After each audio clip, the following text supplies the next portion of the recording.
Uh, Hello, everyone, and welcome to Streetwear Live. My name is Carabella Valise, and I'm here with a very special guest today. Her name is Miss Eva Madenwald, and she is this year's 2019 Miss Parallel Universe. Miss Parallel Universe pageant is a pageant that is up and coming and about to be one of the great pageants like the Miss Second Life pageant or Miss Metaverse. And there's a lot more to mention. I can't think of them all. Please forgive me for all the pageants out there that I did not mention. There are some awesome pageants out there to do. And so today we're going to be asking Eva some questions about um, modeling, winning pageants, and maybe a few personal questions as well. And we're gonna get the inside scoop on basically what it is to be the queen of a beauty pageant and what all the duties are that come along with that. So welcome, Eva. I'm so glad to have you here. Well, thank you for the invite, Bella. Very No much problem. appreciated. Yeah, it's been a while since we've chatted, since the pageant, actually, I think. Spend some And time. yeah, it has been some time. So anyway, let's see. What question do we want to start off with? Well, I tell you what, I'm gonna start off with just going over just a few things that Eva has done in this um, virtual world. And she's got quite a few accomplishments here. Uh, Now, Eva went to, let's see, you went to the modeling school. It's the Michi Modeling School, correct? Yes, that's correct. Okay. And you went there and you graduated uh, in your class. Was it one of the top models in your class? Yes, I was one of the graduates that was our top model. Okay. Well, I'm showing here you were in Look of the Year, 2019 semi-finalist in that pageant. Um, Let's see, Miss Metaverse USA 2020 contestant, Miss Metaverse Ireland 2019 third runner-up, Miss Virtual World 2018 the fourth runner-up, Miss Virtual World USA 2018 contestant. You're also a fantasy angel, which I'm interested in asking you questions about as well. Uh, you were Miss Virtual World Iceland 2017 contestant, Miss Second Life Canada 2016 top 12, Miss Second Life Greece 2015 contestant, and and pardon me, and Mr. and Mrs. International 2014 second runner up. And of course, Miss Parallel, we've talked about this, is the first time that you've actually won the crown. So I'm really excited to hear about that because these crowns are not easy to win. And sometimes it takes a while before you get to these. And for anybody that thinks it's easy, it's not. Um, you have to basically know your way around modeling and there's a lot to modeling. If you have seen one of our previous shows where we interviewed Miss Royal Sun, she goes into detail about all the difficulties of the modeling world, Second Life. Um, but I wanted to ask you a little bit, Eva, about um, you know, when you started into modeling and everything, what piqued your interest? What was the thing that really inspired you to go into modeling in Second Life and not do something different? Um, well, my start modeling wasn't such a good, happy story. But what happened was I found and I was seeing a lot of group messages from this pageant that was running a school, and she would send out invitations about doing something that sounded fun to me. So I decided to eventually I was looking at one of her note cards and I thought, well, that sounds kind of fun. Maybe I'll try it out. And it said to go to her store, buy an outfit, and then style it in two different ways. Because it comes with a long gown skirt and it came with a short gown skirt. And Mm-hmm. so I styled it in two different ways. And then she said to take pictures of myself in it in both looks and then send it to her. So that's what I did. I styled myself into the gown that I bought from her store. And I asked my best friend, Autumn, to take my pictures for me. And she said, sure, that she would do it. And so she did it for me. And then she passed me the pictures and I submitted them to the contest. And back then, I was a complete newbie in Second Life. I had no idea about modeling whatsoever. And so when I got the congratulations note that said that I was top 10 and I was going to be selected and asked to go to the next phase of the contest, I had no idea what that was, but it said to wear the two outfits. So I made, the two outfits into outfit folders and now I was ready as far as I was concerned to go. Showed up and when I went showed up to the backstage, I was like looking around. There was a bunch of other models in the place, and I know that they were like the other top 10 that were my contestants I had to go against. And I was looking around, and I'm like cammed out, and I'm like noticing that it's on the other side of this backstage area was a big, huge runway, and I'm like, gosh, what is that about? So I'm like totally freaking out back there and no idea what to do and I like what am I gonna do? Do I just leave? Do I stay? What do I do? So I talked to other models and I'm like, can somebody give me a quick lesson on what to do out there? And they're like, oh, the best thing to do, will just watch the models in line ahead of you and follow along and do what they do because I made it clear to them that I had no idea what I was doing and I didn't have any preparation for any of this. And so that was the plan. I was just going to follow along. I was going to watch cam on the girl that was ahead of me and I was going to watch what she did and then I would at least have a semi idea of what to do. And so I watched and I waited and the next thing I know, we're all in line and they called me first to walk out.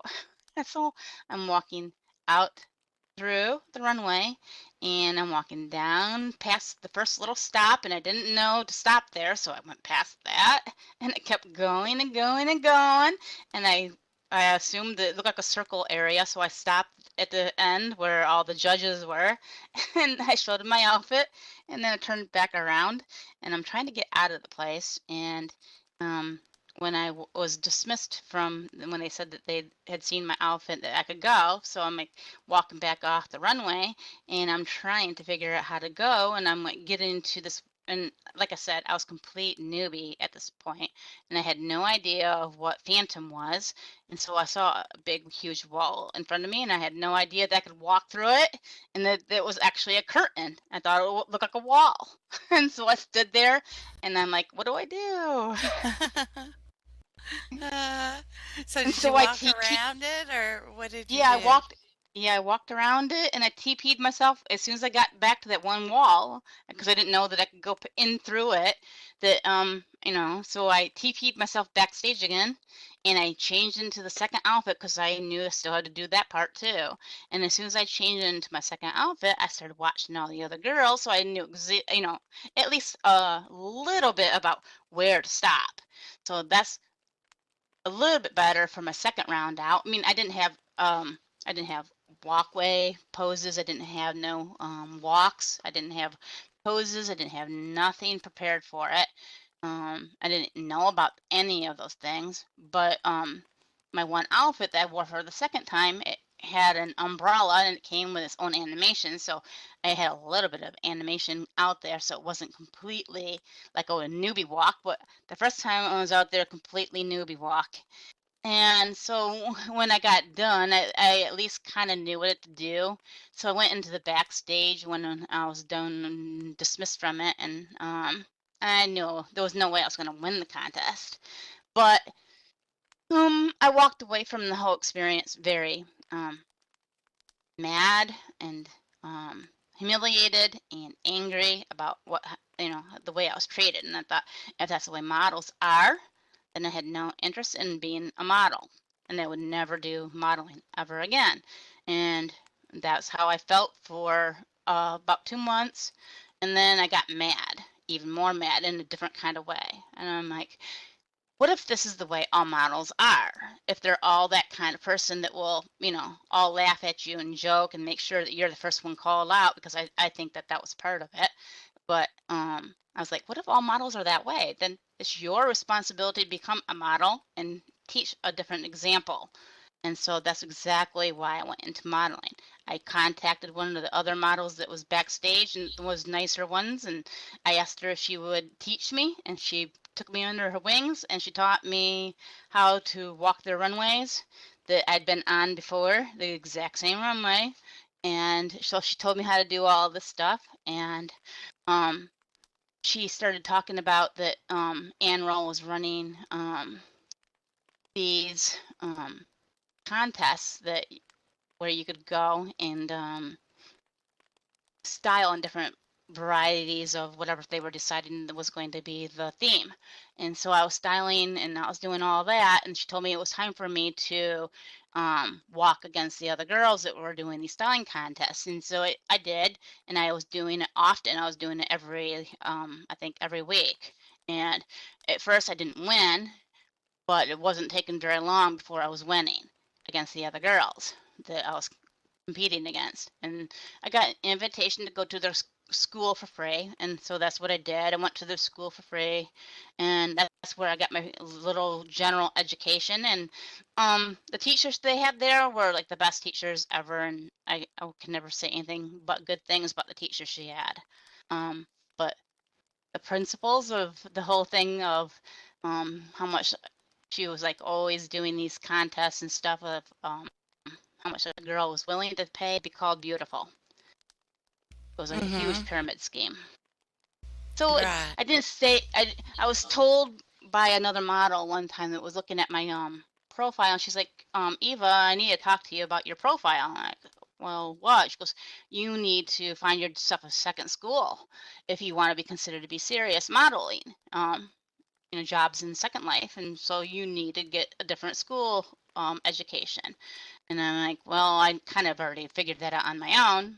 And so I started looking for a different school, and it was a year later when this all occurred, and that's when I found Amici. And um, the education I learned at Amici was top notch. I mean, it was an addition to what I already learned at the first school, but it was like honing my skills even better.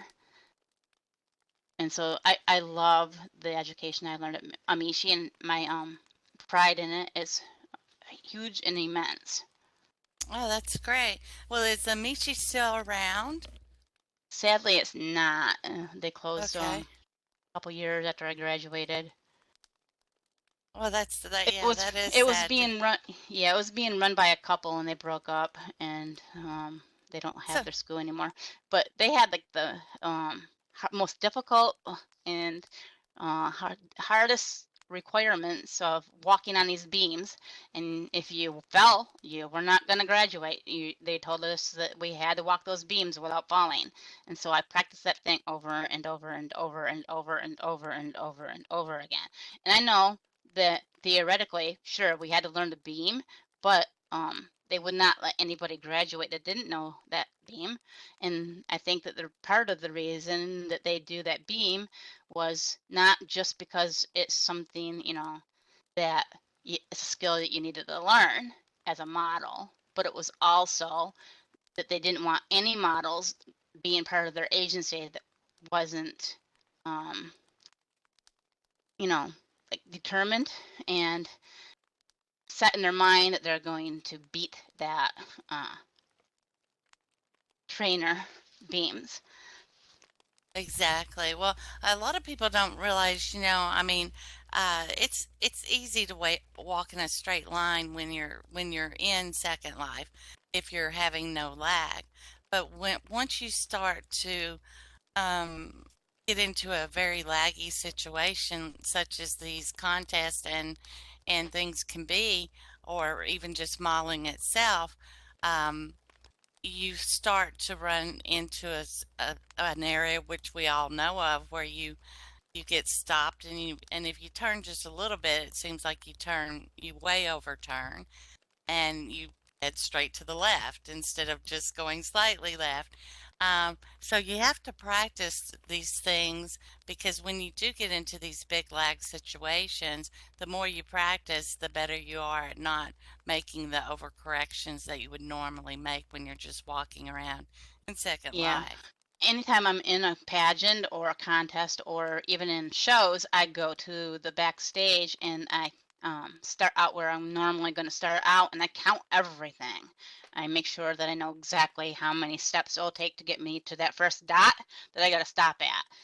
So 10 steps. And then I know that if my screen blacks out, then I can at least, stop where I need to by counting it out in my head. 1, 2, 3, 4, 5, 6, 7, 8, 9, 10, and I'm gonna stop where I need to stop. Um, so I'm always practicing and making sure that I know the counts. And you saw me constantly at the practice Well, I did it. backstage.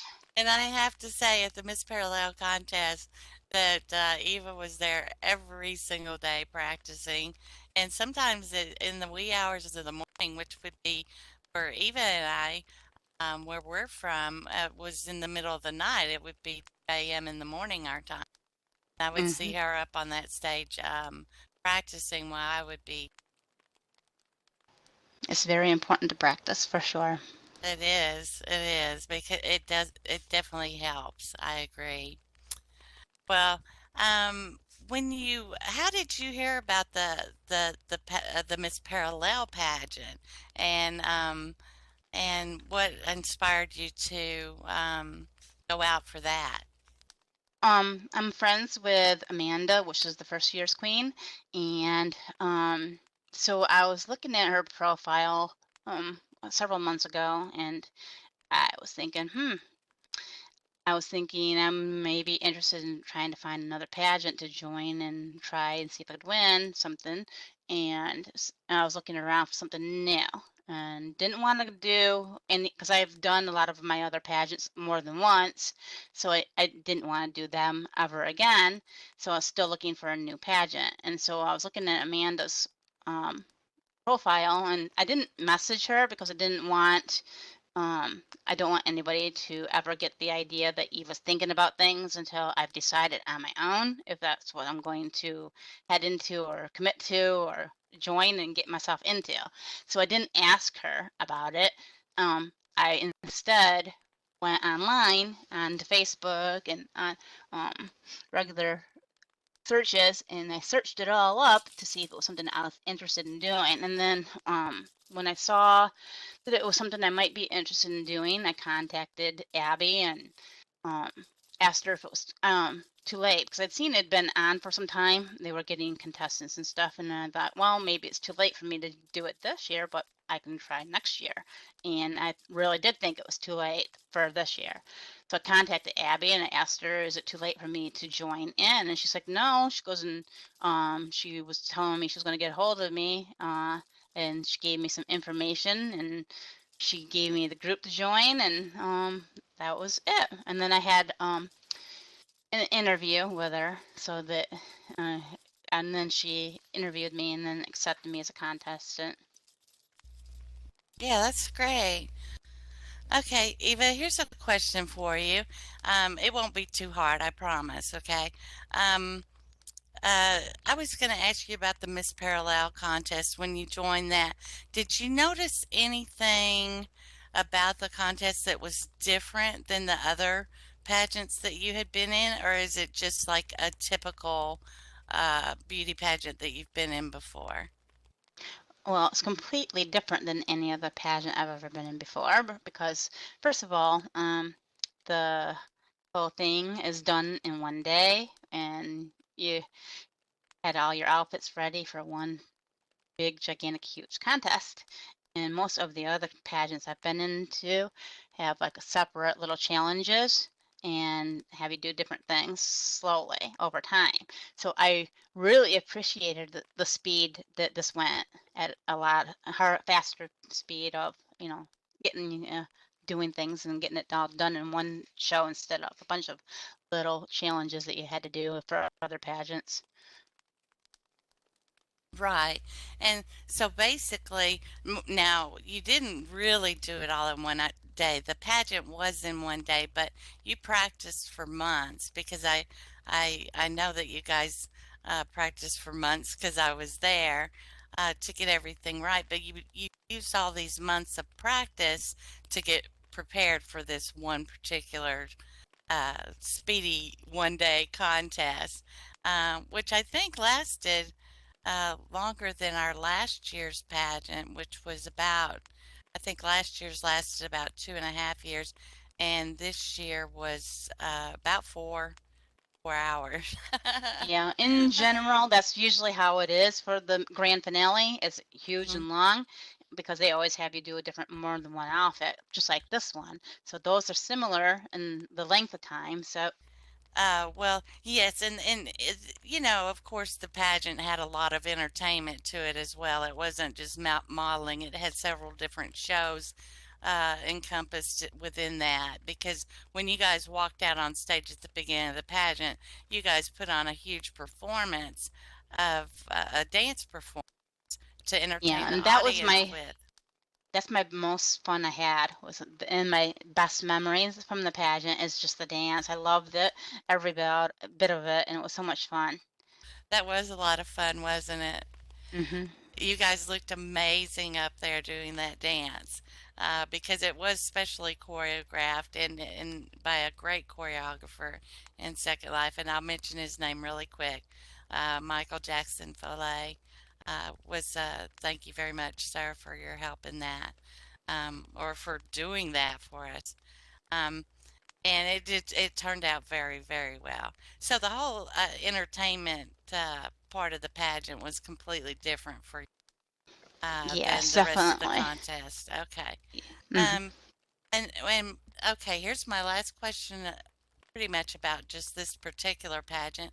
Um, I want to ask you, kind of what was going through your brain when you get to the end of the pageant and you're standing there and they're calling the second runner-up and the first runner-up up there, and you're left amongst eight other girls, and you think, okay, I've got a 1 in 8 chance of winning. What is going through your mind? Did you think that you won? Were you just crossing your fingers? Were you panicked? And what did you feel when you found out it was you? Um, Well, I was waiting and waiting and waiting, and I was like certain because I knew that we were going to be getting the crown ahead of time, so that I would know ahead of time that I won. So I'm like waiting and waiting and waiting for Abby to message me to see if I was going to get the win, and nothing came. And I told my husband, well, seems I didn't win this one either. And like as soon as those words flew out of my mouth to my husband, she messaged me and she gave me my crown. And I was like, wow, I guess I did win. And it was like the most thrilling moment of my life. I know you were excited, and I know that's an exciting moment because you do stand up there and you're nervous. You don't think you've won, and of course the judges are tallying their votes, which takes a while because they want to make sure they count them, and then they recount them again, and then they recount them the 3 times for good measure, and they have several people counting these to make sure that it's accurate. Um, Hmm. So, so I know that was an exciting moment for you. I was so happy for you. Um, and so, out of all these pageants that you've done, the Miss Metaverse, the Miss Virtual World, the Look of the Year, uh, Miss Second Life. All these pageants have have basically, I'm so sure that the modeling world is so happy that you did come back, because you rose like a phoenix from the ashes when you came back, when you kind of got mad and you thought, I've got to teach these people maybe some manners. I'm sure probably what was really happening, probably in hindsight, is those girls were probably panicked themselves and thought, I don't have time to teach her how to do this. We're about to walk on stage. Um, and of course, you were just thrown into the fire pit, Mm-hmm. For sure. basically, but with nobody to tell you how to do it. So I'm sure that the modeling world is very glad to have you in it. Now, are you doing some modeling for? Are you doing modeling now, or are you just doing pageants? I'm not going to be doing any more pageants. I'm done with that for now. I don't think I'm going to be doing any more. But I still do Fantasy Angels, and anytime that they will be having a show, I'll participate in those. As long as I'm selected after casting, you have to still cast for it, even though you're an angel. Mm-hmm. You still have to go through the casting. So being selected for those shows. Right, right. Now let's talk about Fantasy Angel for a little bit. And I'm not sure if I can really even do this, but I know we all know what probably Fantasy Angel is fashioned after in real life is probably a very well-known lingerie company in real life. Um, and I don't know if I can mention their name in this video or not, but I'm gonna go for it and do it. Uh, it would be like this Victoria's Secrets. Yep, it's They're exactly they're that. angels. Okay. So tell me a little bit about that. I mean, how's that work? Is it just lingerie that they fashion, and do you have to wear everything that they give you? Like if something's a little bit too skimpy for you, say, can I get something a little bit more Well, uh, you know? they run their shows two different ways. You sometimes get self-styled, and if you self-style, then I pick out my own outfits and I buy my own things online, mostly marketplace.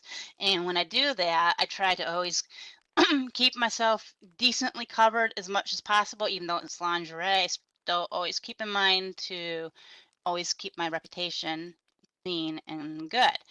But when it's something that comes from a designer, then you have no choice to wear it the way they give it to you. You have to wear every part, no matter how it looks, and you can't cover up if you got like your uh, things showing that you might not normally want to.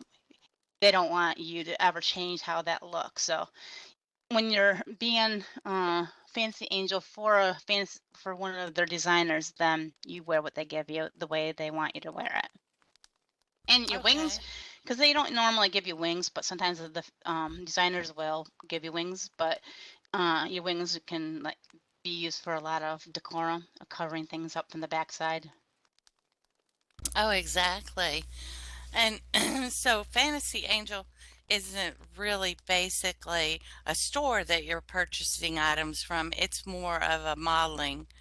Uh, is it more of just a modeling show, or Yeah, they have and then they an sponsor? annual show. Yeah, they have an annual show that they do every year, and then that's usually done by they have designers that are picked, and then Hmm. like sometimes they'll work with the breast cancer stuff, and they do a show for that too, and that's usually self-styled, and so Hmm. you buy your own clothes and your own wings, and you show up with what you have, what they have to approve it, but I've never had any problem with that aspect of it. But Right. there's no store. It's just whatever designers they've had agree to work with them. They have different ones they work with each show. Oh, well, that sounds really interesting. So it's basically like if anybody has a store out there in Second Life that that has some beautiful lingerie in it, they could contact the Fantasy Angels and say, "Hey, I would like to be one of the stores that is sponsored or is represented by your company, by your angels," and hop on board, basically. Mhm. That's exactly how it works. And I think she's got some designers that her friends that, she works with often with too. Right, right. Um, okay, well, I'm going to switch over and ask you about some things that are important to you in Second Life. Um, and as a queen, I know that we or Abby asked you to uh, do a couple of really good things because one thing is when you become a queen, uh, basically we want to see the winners of the pageants go out and do some good deeds in Second Life, not just in modeling, but in other areas as well. And I remember talking to you, pageant even happening or happened, and we were talking about charities that are very dear to our hearts. Mhm. And what charity is it that you are representing? And tell us a little bit about what it's about, and also about uh, what you're doing in Second Life, the activities that you've done in Second Life for this charity, or what upcoming events you have planned. Okay, the charity that I have started, I wanted to bring to Second Life something completely different and new. Um, so I came up with an idea that I kind of stole from a friend that I have in real life. This person created this idea in Canada, and he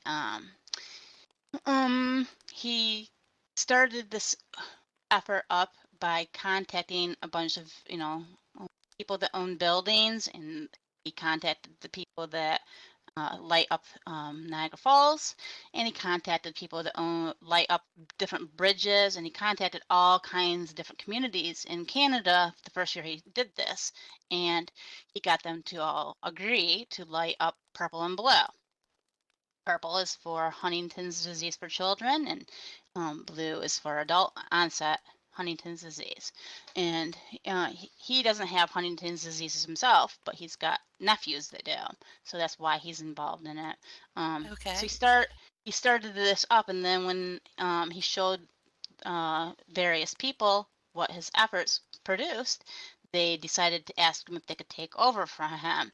So he did it for a couple of years, and then he let them take over. And so now it's gotten way larger than just Canada. It's worldwide. All kinds of different countries participate. I think last year 13 did, and so what they do is they contact various countries and see if anybody wants to light up purple and blue for their buildings or their bridges or their water areas and waterfalls and stuff like that, and whatever. And you can even do your own homes if you want to. So I've seen some homes in this last year's video, uh, and so I ran with that idea into bringing it into Second Life, and I wasn't even sure if it was even possible to light things up in Second Life because I wasn't sure how lights work in Second Life. So I started asking around, and I found out that if I got some purple and blue lights, that things could look pretty close and similar.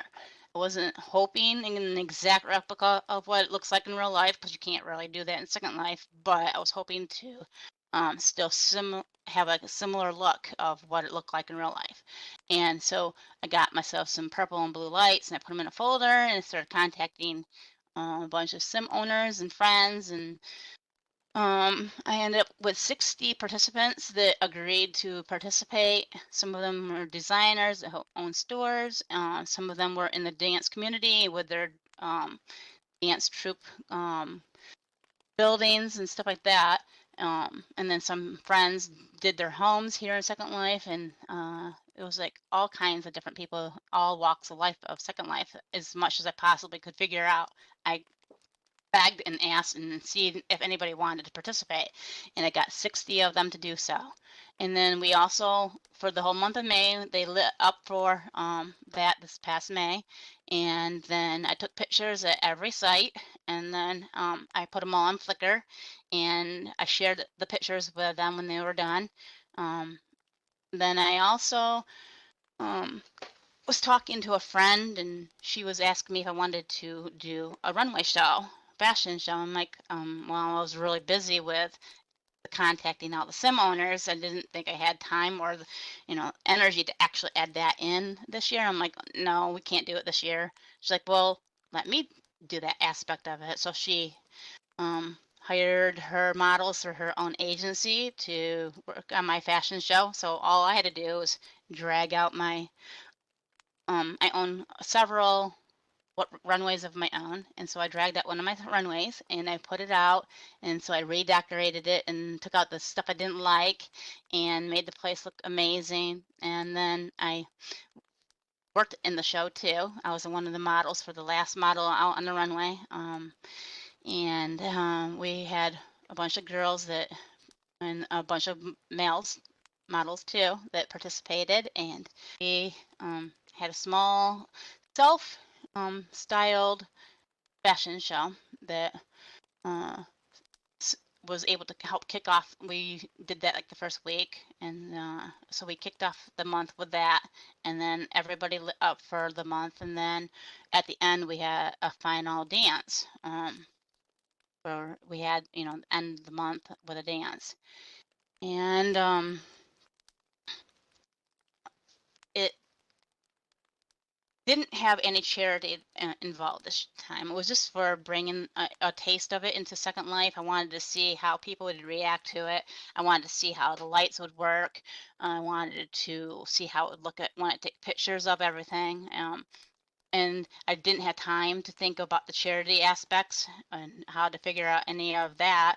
So I'm like, well, we're not going to do charity. We'll just do self-styled, and we're not going to have any selling of charity event items. And I got asked by a bunch of people, are you guys going to have a charity? Where can I donate money to? And I'm like, well, next year we'll do that. We'll add it in. So this year I'm trying to learn how to do it so I can add that in, and I got a little over 5 months to figure this out before May.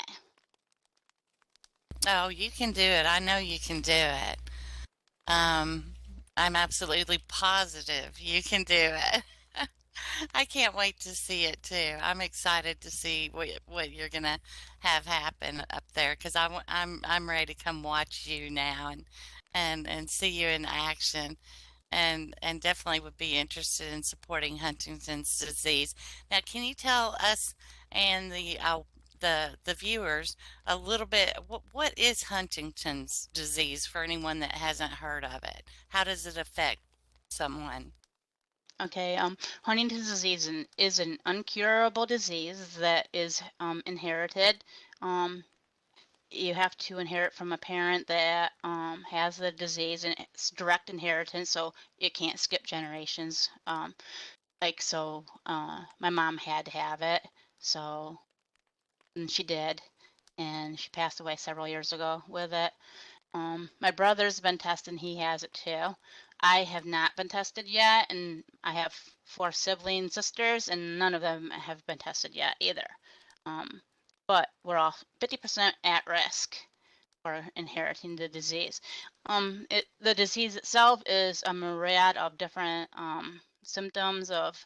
It's a brain disease that affects your emotions and your speaking ability, your thinking abilities, um, and also it it speeds up your metabolism, so it can, eventually it will cause starvation if you're not taking on a very high calorie diet, and that's what my mom had to do. Um, uh, it's a very nasty disease, and so Mm-hmm. when people are affected with it, it usually starts for the adult onset. It usually starts in your 30s. Um, but the juvenile children's form of the disease starts when they're any age when they're younger, and they have a higher CAG count. And the disease is just particularly a monster for children to get it. Oh, And I I'm feel really bad sure. for the kid. I feel bad for the children that get it. Exactly. Well, I'm really sorry to hear about your mom and your brother, and I wish you and your family and your sisters good luck that that does not happen to you. Hopefully, they will get a cure for this disease. So now we all know a little bit about what Huntington's disease is, because I know that when you were talking about it to me, I had never heard of it before. Um, uh, I'm hats off to you for doing this wonderful work, Eva. I bet you can get the whole of Second Life to light up purple and when you That is for do, sure my goal. Because when I say light up, Second Life, I really mean it. oh, I'm gonna get my purple and blue lights ordered if I have to contact um, all the big Me. companies No, you in just Second asked me. Life. I got them Oh, right in a folder. oh, you do? Okay, because Yeah. I was had botanical and real the real lights and all that. I've I was ready yeah, to I've call got them on the phone. All the places I go, I have a dozen million stores I use though. yeah, I've got a whole But folder filled with all kinds of different choices of which ones you want to use. hmm yeah, well, great. Yep, I'll definitely do that. I can see Second Life being lit up for that, and that's a very great charity and a great cause. I know that this year in Second Life, that Relay for Life um, was able to, Linden Labs actually was able to donate the land that we had the Relay for Life events on, and hopefully and they've been trying for years to get Linden Labs to do that. And thank you to Linden Labs for doing that for us, and hopefully Linden Labs will be able to continue that with other charities as well. And I challenge you to get in touch with the head honchos and see if you can get that done. hmm If Right not, I'll now see it's if I nice can I because can help my you. friend that helped me run the fashion show, she's Uh-huh. like the one that managed to find land that would let us, run the fashion show. So it was thanks to her for that aspect of it too. And I was very appreciative for her and her friend that helped out with that. I Yeah. don't have money to afford to go and rent a sim for sure I, not. it's very expensive for those that don't know out there. Renting a sim is around 230 USA dollars a month. So it's not a cheap thing to do. Um, so definitely Linden Labs did do a very awesome thing by donating land. And they do a lot of great things as well by donating land to other charities, I'm sure, and all the events that Second Life puts on. Um, well, I am so glad that you told me about that. Okay, well, I am going to ask you um, just probably one more question, and you might have already answered it. I'm not sure, but as long as you've been in Second Life, um, tell me about your most embarrassing moment in Second Life. It can be in the modeling world, it can be outside of the modeling world. Okay, my most embarrassing moment was for sure in the modeling world, and I had been hired to participate in a show, and I was given my stuff to wear, and I thought that everything was going good. I ran and did the whole walk perfectly. I did my poses perfectly, and I'm like patting myself on my back, thinking everything was just going wonderful. And then at the end, they had us all line up for getting on this big stage. And they want us all with our outfits out there on that stage. So I walked out onto the stage with everybody else, and I'm standing up there on the spot where I'm supposed to be, and I'm thinking, well, Still did that pretty good too. Nothing failed, nothing flawed, and I'm doing pretty good here. And then the next thing I know, I fell right off that stage. Leg pulled me off for some reason. Oh no. Did you fall into the audience? I fell into this pit that was underneath the stage. Oh, Oh no. and down she goes. And how did you get out of that pit? I would be very interested in this because I know for a fact that Eva does not jump. She does Nope, not I don't know how. hop. She doesn't Don't hop. know But how.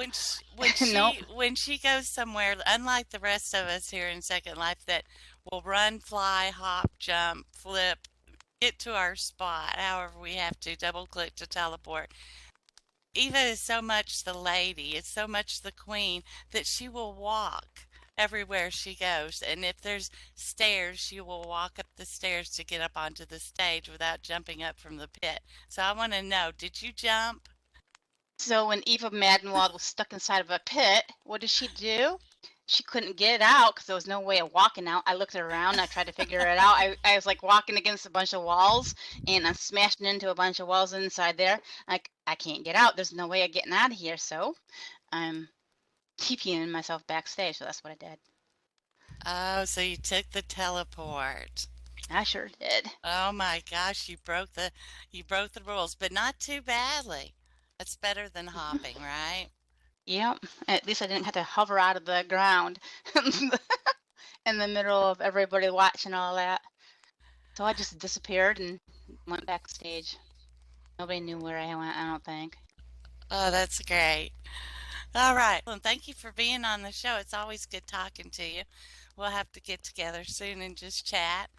And everyone, thank you for viewing Streetwear Live this evening. And if you have any questions about the modeling world or maybe a few pageants or anything, maybe you could I am Eva Madenwald and ask her a question. She can Yeah, steer you that's to the also right another one of my agency. passions for sure is teaching. I'm Mhm. always willing to teach. I'm always bringing people underneath my wings to teach them what to do. Exactly. Well, that's great. Well, thank you, Eva, for being on the show today. And thank you, everyone, for watching. Have a great evening. This is Carabella Valise signing out with Streetwear Live. Thank you.